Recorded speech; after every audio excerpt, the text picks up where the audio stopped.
Shalom, yuk kita belajar beberapa hal ya. Yang pertama, kita perlu ingat bahwa kekristenan itu adalah soal hubungan dengan Yesus. Christianity is a relationship with Jesus. Jadi ini bukan soal agama. Jadi kekristenan itu dimulai ketika kita percaya kepada Yesus, terima Yesus sebagai Tuhan dan Juru Selamat, lalu kita menjadi ciptaan baru. Roh kita itu menjadi baru, kita menjadi anak-anak Allah, kita panggil Tuhan itu dengan ucapan Aba Bapa. Nah tentunya kita percaya, banyak ayat yang menjanjikan Tuhan punya rencana yang indah buat kita. Tuhan sudah tahu hal-hal yang akan kita lalui di depan kita, dan kadang-kadang kita berharap ketika kita sudah kenal Tuhan, sudah terima Yesus, atau sudah didoakan, bahkan sudah diurapi oleh hamba Tuhan yang mungkin terkenal, kita berpikir bahwa langsung terjadi sesuatu yang nggak pernah kita bayangkan, berkat datang melimpah-limpah. Kita ingin seperti Yusuf, tiba-tiba jadi Perdana Menteri di Mesir. Kita tiba-tiba ingin ketiban rezeki mendadak. Ada ayat yang menarik di kitab Amsal, pasal yang ke-13 ayat 11. Harta yang cepat diperoleh akan berkurang, tetapi siapa mengumpulkan sedikit demi sedikit menjadi kaya. Sekian tahun yang lalu waktu saya baca ayat ini, rasanya kurang nyaman juga. Karena tentunya kita ingin segera meningkat, terjadi lompatan demi lompatan. Dulu waktu lulus kuliah, beberapa teman itu langsung diterima di perusahaan asing dengan penghasilan yang besar sekali. Kursnya dalam dolar, lalu semuanya utuh. Kerjanya mungkin di rig, ya, libur mungkin sebulan sekali, dan gajinya utuh ya. Sementara ada teman saya, dia masuk salah satu BUMN, dan waktu dia masuk itu, rupanya dia kerja di situ terus sampai akhirnya dia pensiun. Waktu dia masuk, dia pernah bilang, aku nggak mungkin kaya lah. Karena ketika kerja di situ, pada saat dia lulus, standar gaji itu tidak sebesar yang seperti biasanya.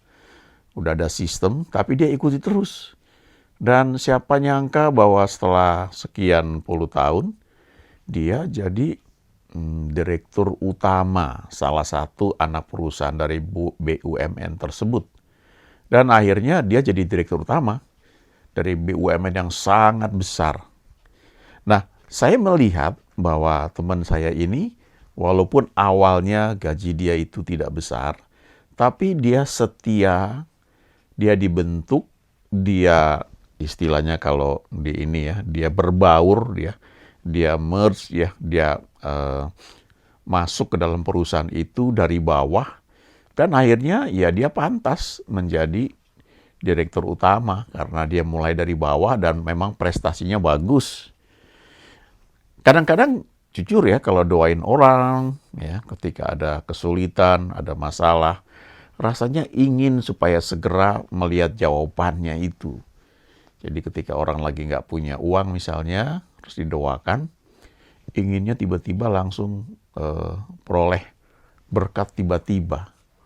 Faktanya, saya juga mendengar ya, banyak kesaksian orang-orang yang mengalami seperti itu.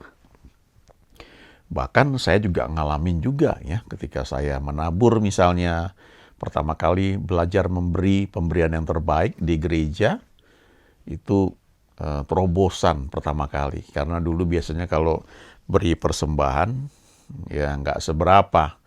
Tapi ketika mau ke gereja, saya beli bakso ya dengan pacar saya, makan, lalu ketika mau beri persembahan, terus saya mikir, kok beli bakso lebih mahal daripada beri persembahan.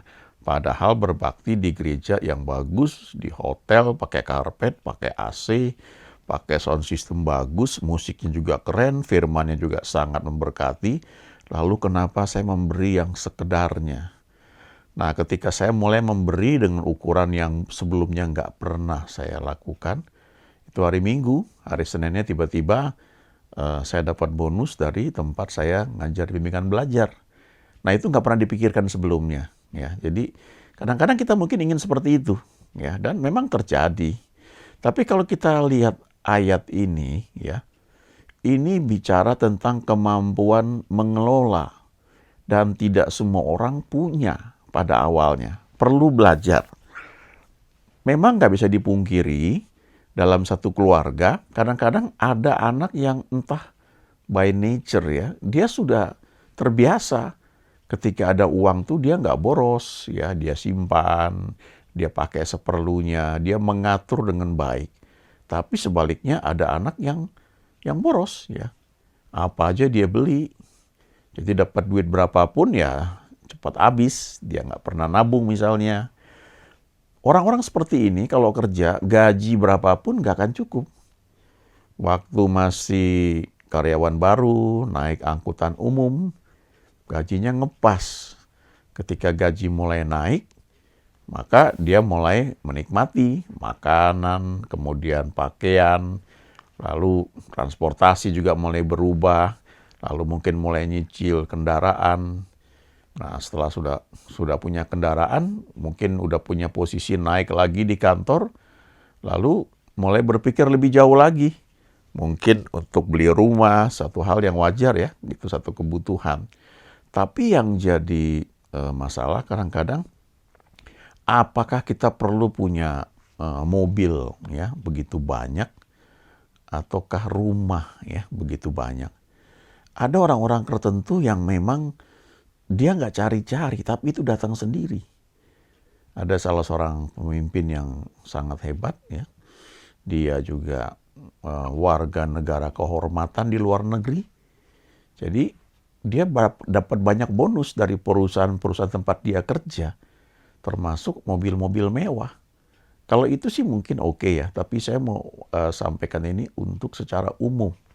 Karena kadang-kadang jujur waktu mendoakan orang yang sedang punya kebutuhan, tentunya saya nggak ingin memberikan janji-janji yang di awan-awan.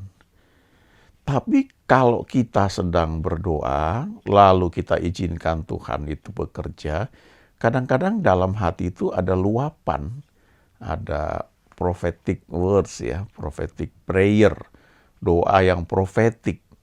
Nah, ketika disampaikan itu bisa mencengangkan, kayaknya nggak masuk akal. Kadang-kadang bisa menyentuh sekali. Saya pernah mengalami hal itu sampai tidak tahan ya, sangat terharu. Kok sepertinya Tuhan itu peduli sekali. Tapi di sisi lain, ketika itu selesai didoakan, kok keadaannya nggak berubah. Saya pernah juga mengalami sekian tahun yang lalu mendoakan orang, ya, satu keluarga juga. Lalu melihat sendiri bagaimana orang tersebut didoakan, dapat nubuat. Tapi setelah dapat nubuat itu kok keadaannya nggak membaik. Malah makin jelek ya, makin nggak punya harapan. Sampai saya berpikir apakah nubuatnya salah. Ternyata itu proses, sama seperti Yusuf juga. Yusuf itu sudah dapat mimpi ketika umur 17 tahun bahwa dia akan jadi Perdana Menteri, jadi penguasa. Tapi butuh waktu untuk membentuk dia.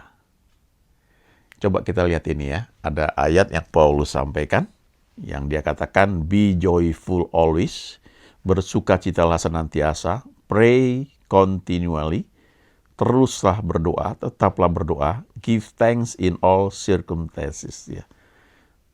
Mengucap syukurlah dalam segala hal. Ini perintah. Ya. Jadi kalau kita dapatkan nubuat atau kita didoakan orang, ya mungkin kita belum mengerti, tapi kalau hal itu hal yang positif baik, aminkan aja. Walaupun nggak ngerti caranya seperti apa. Sekian tahun yang lalu, ya, udah 20 tahun lebih ya, 30 tahun kali, ibu saya itu melayani satu keluarga. Dan ketika dia mendoakan seseorang, dia berkata bahwa suaminya ini akan jadi pendeta, jadi gembala. Lalu mereka ketawa, apalagi suaminya nggak mungkin lah. Tapi setelah sekian tahun berlalu, akhirnya itu terwujud. Makanya dikatakan setelah kita itu mengucap syukur, roh kita tuh akan menyala-nyala. Jadi dikatakan di sini jangan padamkan roh dan jangan anggap rendah nubuat-nubuat. Kalau kita menerima nubuat, ya jangan dianggap rendah, tapi juga jangan jadi patokan. Karena Tuhan itu menuntun, pasti dia bicara sama kita. Nubuat itu hanya peneguhan. Kalau nggak terjadi ya udah, nggak usah dipikirin. Tapi bisa saja itu terjadi pada waktu yang kita nggak pernah bayangkan. Saya pernah baca buku seorang hamba Tuhan yang memang pelayanannya kenabian, profetik sekali. Dan dia cerita ketika dia mendoakan seorang wanita yang mandul, dia tupang tangan dan dia bilang, kamu akan punya anak laki-laki. Tapi ya nggak lama kemudian wanita ini ya hamil, ya dia dengan suaminya bersuka cita sekali. Tapi begitu lahir anaknya bukan laki-laki, perempuan. Lah, apakah nubuatnya salah? Tapi ternyata setelah anak pertama lahir, entah anak kedua atau ketiga itu memang laki-laki. Jadi kalau kita dapat nubuat itu, jangan langsung cepat dihakimi. Itu sesuatu yang mungkin terjadi di masa depan, tapi untuk itu terwujud perlu kerjasama kita juga. Ada bagian yang perlu kita lakukan, yang perlu kita kerjakan. Jadi ketika dikatakan harta yang diperoleh dengan cepat akan berkurang, itu seperti ini ya. Dikatakan dari penelitian bahwa orang-orang yang menang lotre mendapat hadiah tiba-tiba mungkin 1 miliar, ya 5 miliar, itu biasanya hanya bertahan 5 tahun. Setelah itu, mereka akan kembali lagi ke posisi semula. Jadi, kalau kita dapat tiba-tiba ya harta, kita perlu satu keterampilan atau ya perlu pertolongan dari teman atau orang yang kita percayai untuk bantu mengelolanya. Harus seperti apa? Pernah terjadi di satu daerah, karena daerah tersebut akan dibuat menjadi satu bangunan ya yang diambil alih oleh pemerintah, maka semua penduduk di daerah tersebut mendapatkan bukan yang namanya ganti rugi, tapi ganti untung. Dan masing-masing mendapatkan penggantian tanah yang nilainya itu miliar. Nah, orang yang tidak terbiasa pegang uang miliar itu bingung. Jadi langsung beli mobil mewah tanpa tahu bagaimana mengelolanya, bagaimana untuk maintenance-nya, bagaimana bayar pajaknya. Pokoknya beli aja karena punya uang. Dan akhirnya cuma dalam waktu 1-2 tahun mungkin ya, mereka kembali lagi kepada posisi semula. Jadi itu ayat benar sekali. Harta yang diperoleh dengan cepat akan berkurang. Tetapi siapa mengumpulkan sedikit demi sedikit menjadi kaya. Kita perlu belajar untuk mengelola hal tersebut. Kalau kita punya uang, nggak semua harus kita beli. Kalau kita belajar juga, dulu saya masih ingat ya, di satu pelayanan, ketika orang-orang diajak, ayo berdoa untuk Israel ya. Jangan berpikir, wah nggak punya uang. Doa, Tuhan bisa kasih uang. Sebaliknya, kalau kamu punya uang, coba doa dulu. Memang kamu bisa pergi, tapi bisa juga uangmu itu digunakan untuk orang lain yang mungkin Tuhan mau bawa dia ke Israel, misalnya seperti itu. Nah, buat saya waktu dengar itu kaget juga. Iya ya, kenapa kita selalu berfokus pada diri kita sendiri? Kenapa kita nggak belajar menjadi berkat bagi orang lain? Apalagi kalau untuk kita sendiri sudah cukup atau bahkan lebih dari cukup. Ternyata memang kemampuan untuk memiliki harta yang banyak atau mengelola kekayaan itu suatu skill yang perlu dipelajari. Jadi misalnya ya, ini pernah terjadi di internet saya baca. Ada seorang pembantu rumah tangga yang sederhana tapi dia setia, dia baik. Lalu tiba-tiba 1-2 tahun kemudian keluarga ini punya anggota keluarga di luar negeri, di Belanda, yang sudah duda dan dia ingin mencari istri untuk mendampingi dia di masa tuanya. Lalu entah bagaimana prosesnya, tiba-tiba akhirnya jadilah sama pembantu rumah tangga ini. Datang menikah diboyong ke Belanda. Jadi ketika mereka liburan datang ke Indonesia, si wanita ini yang tadinya pembantu rumah tangga, tiba-tiba jadi tamu. Nah, karena suaminya itu orang yang sangat berada di Belanda, ya, di luar negeri. Nah, ini tiba-tiba ya, mungkin ya dia cuma nempel aja istilahnya kan, suaminya yang bekerja atau yang punya penghasilan. Tapi selebihnya seringkali itu kisahnya adalah soal skill yang harus dipelajari. Yang pasti Tuhan janjikan adalah kita tidak akan kekurangan. Walaupun mungkin hidup kita bisa aja dalam tahap tertentu day by day. Itu seperti orang Israel di padang gurun. Setiap hari harus mengambil mana dan hanya cukup untuk hari itu. Nanti waktu menjelang Sabat baru dapat 2 kali lipat. Nggak bisa disimpan, nggak bisa nabung. Tapi Tuhan berkata jangan khawatir akan hari esok. Kesusahan sehari cukuplah untuk sehari. Selama proses itu kamu dibentuk. Tentunya harus lulus dalam setiap ujian. Kalau enggak ya akan begitu terus. Kadang-kadang bisa aja terjadi ketika Tuhan berkati, ya lebih dari cukup. Tapi untuk meningkat melebihi jauh yang pernah dia alami, kemungkinan ya itu jatuhnya ke anak-anaknya, generasi berikutnya yang sudah lebih bisa belajar untuk mengelola keuangan. Ya, bisa seperti itu. Sebaliknya ada juga orang tua yang kaya sekali, cuma diperoleh dengan cara yang tidak benar.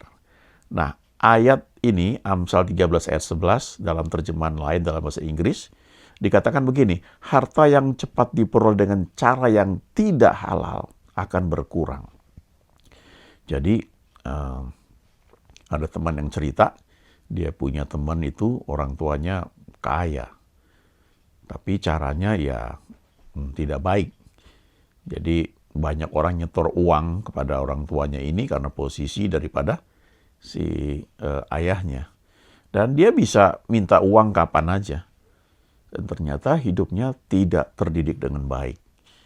Ya, hidup semaunya, ya keluar negeri, kemudian menikah, sudah hamil, ya menikah dengan orang barat, kemudian akhirnya pisah, ya. Dan akhirnya hidupnya itu terlunta-lunta di masa tuanya. Nah, kenapa bisa begitu? Karena tidak terdidik dengan baik. Kalau kita terima Tuhan Yesus, roh kita itu menjadi ciptaan baru. Itu roh kita. Lalu dibutuhkan waktu untuk roh kita ini mulai bermanifestasi lewat jiwa kita yang diperbarui. Tentunya juga lewat baca firman, lewat merenungkan firman. Cara hidup kita dibenahi. Nggak boleh malas, nggak boleh menunda-nunda misalnya. Itu ada ayat-ayatnya. Bagaimana berpikir positif, ya tidak hanya jalan-jalan pintas yang sepertinya bisa terjadi instan. Jadi memang kita harus belajar terus ya. Itu kemampuan yang Tuhan berikan. Life is about learning ya. Kehidupan itu adalah soal belajar. Seumur hidup kita ini kita perlu belajar. Ada banyak hal yang perlu kita pelajari, termasuk dalam mengelola keuangan. Kadang-kadang ada orang yang bukan keuangan mungkin, tapi kerapian rumah. Ada yang seperti itu. Ya, saya bersyukur istri saya orang yang sangat rapi. Jadi rumah itu rapi terus. Nah, ada orang-orang yang tidak rapi. Ya barangkali bagi dia nggak masalah, bagi pasangannya nggak masalah, tapi kerapian itu salah satu hal yang baik. Itu juga hal-hal yang bisa kita pelajari. Saya punya teman-teman SMA yang ketika saya main ke rumah mereka, rumahnya memang tidak mewah, tapi bersih sekali, lantainya bersih. Dan saya bisa belajar, bisa melihat ini keluarga yang rapi. Ya, mari belajar percaya pada Tuhan. Ya. Trust God. Dia berikan yang terbaik buat kita. Haleluya. Amin.